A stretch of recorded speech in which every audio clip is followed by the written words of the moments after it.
Hi, I'm Jean Edelman. For decades, I've been a student of the healing arts: Reiki, traditional Chinese medicine, homeopathy, acupuncture, plant based, and macrobiotic cooking. Join me on this journey and hear my thoughts of the week. Hello, my beautiful friends, and welcome to Self Care with Jean. On today's special episode, we're joined by Dr. William Li. Dr. Li is a physician, a scientist, and a best selling author. He's got 2 books: Eat to Beat Disease, The New Science of How Your Body Can Heal Itself, and Eat to Beat Your Diet, Burn Fat and Heal Your Metabolism and Live Longer. This is part 4 of our 4-part conversation with Dr. William Li. Dr. William Li is leading global initiatives on food as medicine. For the latest on cutting-edge food as medicine, metabolism, and longevity, visit Dr. Li's YouTube channel.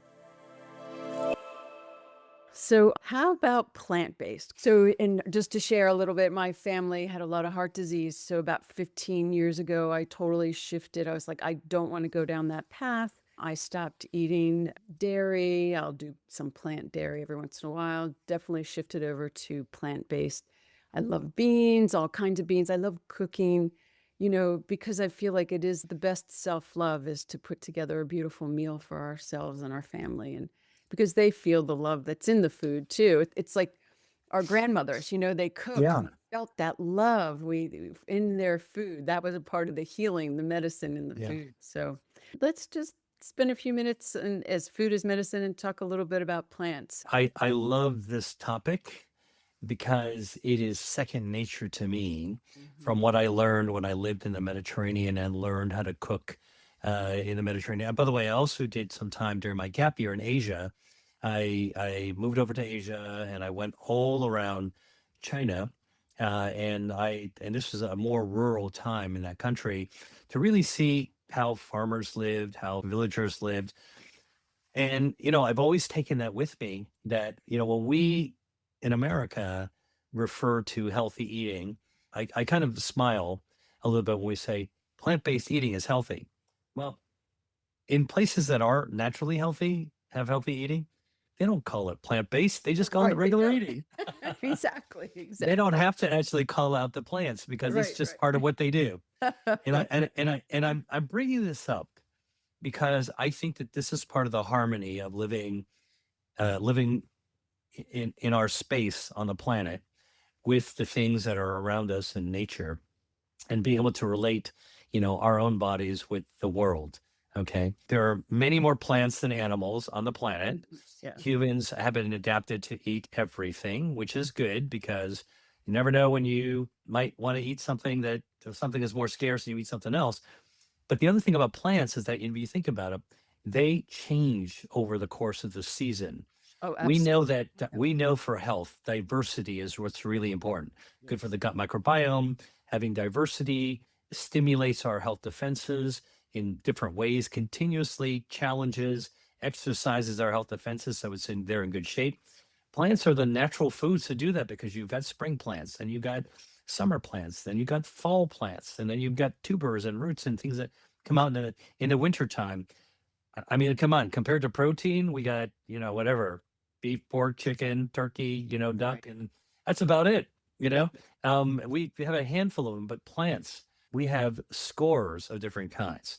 Yes. Now, many people don't know what plants they should be putting into their diet.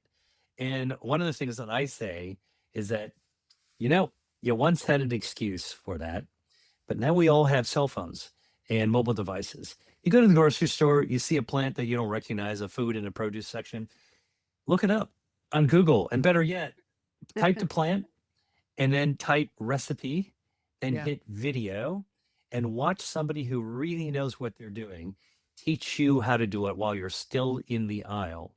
And after you watch that 3-minute video, if you think that's something that you'd like to try, put it in your cart and give it a shot. All right. We Great. Yeah, yeah. we all tend to be creatures of habit. So you buy the same broccoli stalks and you buy the same, whatever, bell peppers, and more power to you. Like, if you like it, buy it for sure. That's a great thing. But I always tell people every time I go to the grocery store or the farmer's market, or, I'm traveling someplace and I'm doing a research in the Mediterranean or wherever I'm doing research, and I go to a local market, seasonal market. To me, I feel like I'm Indiana Jones. I get to put on my explorer's hat and go out into the wild and discover something new. And so I encourage people, try something new every week. Try a new plant every week. You Mhm. know, if you've never had fairy tale eggplant, they're beautiful little tiny eggplants with a gorgeous pattern to them. You know what? I never had one this past summer until this past summer. I saw it in the market. I whipped up Google video recipe. I watched somebody show me how to cook this tiny little delicate eggplant. I'm telling you, it was so delicious. Now I'm going to go back and cook it next summer when I see it again. Right. So this is a way to engage the world around us, Yeah. to stoke our curiosity, and also to really get that diversity of plant-based foods. Let's talk about what's actually in a plant. Well, it turns out that plants are Mother Nature's pharmacy, not with a PH, but with an F. Mhm. All right. But really enriched with a lot of these natural chemicals, natural substances that light up our body's health defenses. Polyphenols are the things that make colorful plants colorful. And even ones that aren't colorful have polyphenols in them. They lower inflammation, they boost immunity, they help feed our gut microbiome, they help our body heal. Amazing. Plants also have dietary fiber. Now, obviously, if you have celery, you're going to have stringy fiber. Broccoli stem going to be very fibrous. Have a kale salad, you're going to taste the fiber. But did you know that even a soft vegetable like avocado, spread it on the back of a spoon, packed with dietary fiber? Did you know that a pear, in the wintertime, one of my favorite foods is a juicy pear? All right. Mhm. I always have my favorite fruits and vegetables at different seasons. Can't Right. wait for winter when I get a juicy pear. Yeah. Um, Yeah. it's got 5 to 6 grams of dietary fiber. All right.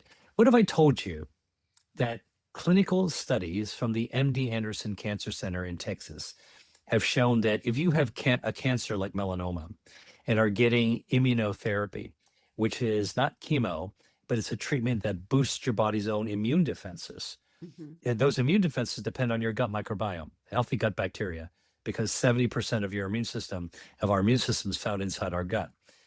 That research showed that for every 5 grams of dietary fiber, extra dietary fiber you have a day, okay, and I just told you 5 grams is what you'd find in a medium-sized pear. For Mhm. every 5 grams, it decreases mortality, death from that cancer by 30%. Wow. Boom. Wow. How can you not enjoy a pear, right? Exactly. Exactly. So again, you get the fiber, you get Yeah. the polyphenols, and also really importantly, most produce actually are good sources of hydration as well. Yeah. You know, water. Think about that juicy pear, that juice, that's water. Think Right. about an orange, and by the way, some people say, well, don't fruits have too much sugar? Listen, it is true. I love fresh squeezed juice. I always had, but it is a big sugar load. Sure. Yeah. Yeah. You get a tall glass of orange juice. Do you know how many oranges you need to make a tall glass of orange juice, like in a hotel? They come out. Would you like Okay. some fresh juice? Maybe Takes eight oranges. I was gonna say 10, but yeah. Okay, so think about that. That's 16 halves Yeah. squeezed together. That's a lot of sugar from the orange. It is. Tastes great. You get Yeah. the pulp. You get the fiber. All right, but I will also tell you, like I could slug down 2 glasses of orange juice like in 60 seconds if I'm really thirsty. So, That's not really a healthy way to eat either. Although, go ahead and enjoy a glass of juice, sip it, savor yeah. it. Okay. Right. Right. However, I will tell you that I prefer to have the hydration, the fiber, and all the polyphenols from an orange by eating one whole orange, one Good. juicy orange. Yeah. Because I'm not going to be sitting down eating 8 oranges, but I will eat one of them. And that's why, another way to think about plant-based feeding is don't just go for the shortcut for the juice. Have the entire whole food. That's what they mean by the whole food. Right. The whole food. So again, go to the produce section, Yeah. explore like an adventurer, look up what you don't know, don't recognize. In fact, I want you, anybody listening to this, I want you to find specifically something you don't recognize. Don't ignore it. Lean into it. Look it up. hit recipe and video and watch somebody show you, explain to you just how amazing it can be. And I dare you try it, because that's actually part of making life interesting and making food, the exploration of tasty food, part of our lives. And this is what happens in other countries as well, where there's healthy eating. We're all creatures of habit, but we should really enjoy the diversity of what Mother Nature presented to us. This is so wonderful, Dr. Lee. Give us 3 takeaways for this wonderful, rich conversation. What can people act on this week? 3 little takeaways. Yeah, well, listen, the top line message I want to leave people with is health can be easy. Health does not have to be hard. And the way to make it easy is really taking the time to eat and savor your food. So make sure you're eating something that you enjoy eating that is healthy. So it takes a little extra work to find out, to be true to yourself, to say, well, I really like to eat this and it happens to be healthy. I would say the second thing is explore your food. Go for the stuff you're used to, but reach out and dare yourself to try something you haven't tried before.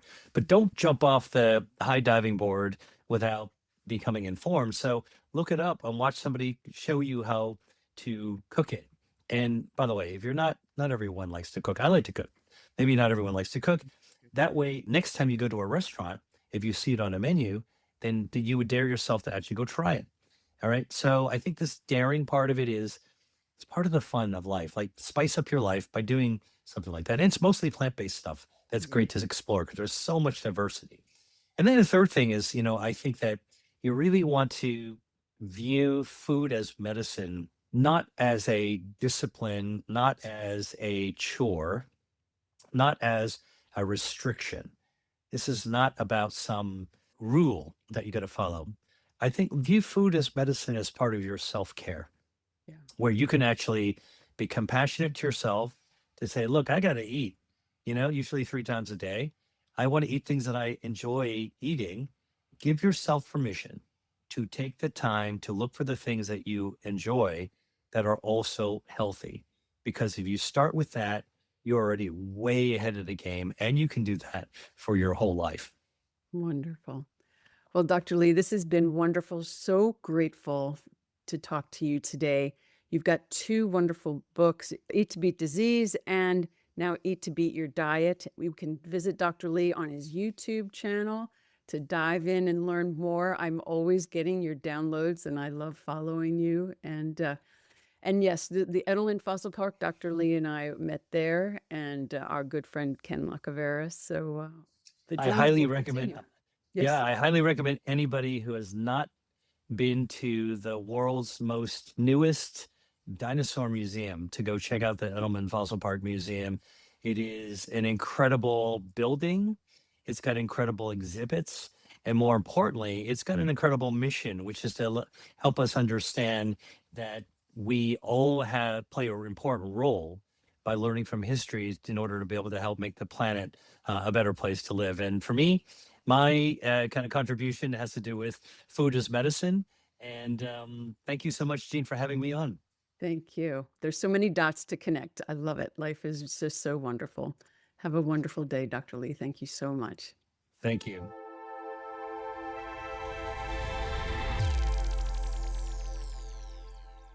Next week on Self Care with Jean, it's an invitation to allow.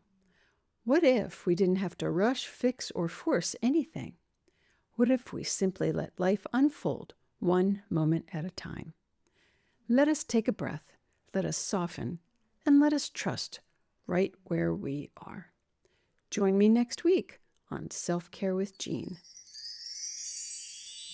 Remember, my friends, this is Earth School. We're here to learn to love ourselves, love each other. What better way to love ourselves than to cook whole food, to care, to have mindful eating, to take our time to savor, to understand that digestion begins in our mouth and our gut, and take our time, savor our food, love ourselves, love each other, and then remember that life comes from us and life is for us.